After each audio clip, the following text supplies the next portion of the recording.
ரவையும் சர்க்கரையும் வச்சு இதை மாதிரி ஒரு ஸ்வீட் செய்யலாமா?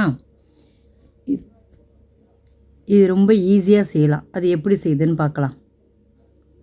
அதுக்கு தேவையான பொருட்கள்: ரவை, சர்க்கரை,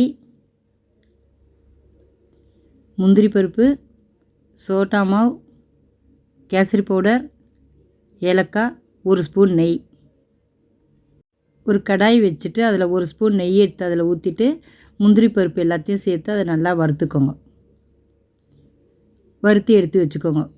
இப்போ அந்த நெய்யிலேயே ரவையை போட்டு நல்லா கலரிடுங்க. அது கொஞ்சம் நல்லா வதக்கிடுங்க. ரவையை கட்டி இல்லாமல் நல்லா வதக்குங்க. இது மாதிரி நல்லா வதக்கினே இருங்க. சிம்மில் வைங்க. வேகமாக வச்சிங்கன்னா ஒரு மாதிரி கருத்துரும். அதனால் அது மாதிரி செய்யாதீங்க. சிம்மில் வச்சு இது மாதிரி நல்லா வறுத்துட்டே இருங்க. நல்லா வறுத்துட்டிங்களா? இன்னும் கொஞ்சம் வருங்க.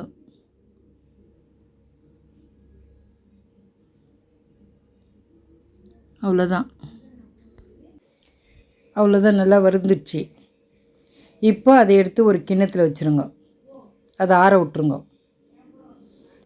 இப்போ அதே கடாயில் தண்ணியை ஊற்றிடுங்க.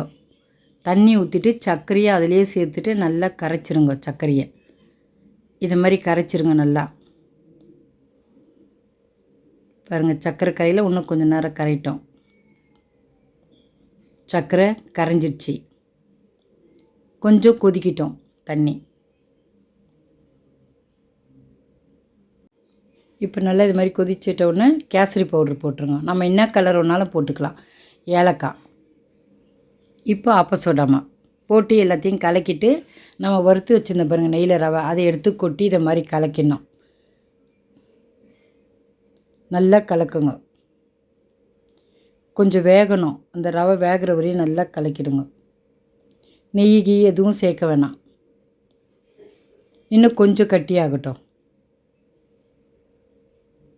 கை விட்டுட்டிங்கன்னா தீஞ்சிரும். அவ்வளோதான், ரெடி ஆயிடுச்சு.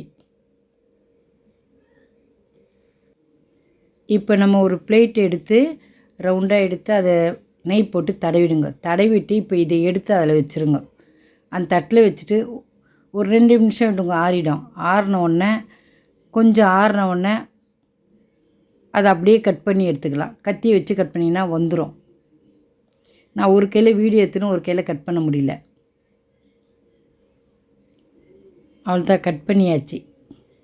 கட் பண்ணி இதை மாதிரி துண்டு துண்டாக எடுத்து வச்சுக்கோங்க. நீங்களும் இதே மாதிரி செஞ்சு பாருங்கள். கேசரியோட இது ரொம்ப நல்லாயிருக்கும் சாப்பிட்றதுக்கு. பார்க்கவே அழகாக இருக்குல்ல? நீங்களும் இதே மாதிரி செஞ்சு பாருங்கள். ஈஸி செய்கிறதுக்கு.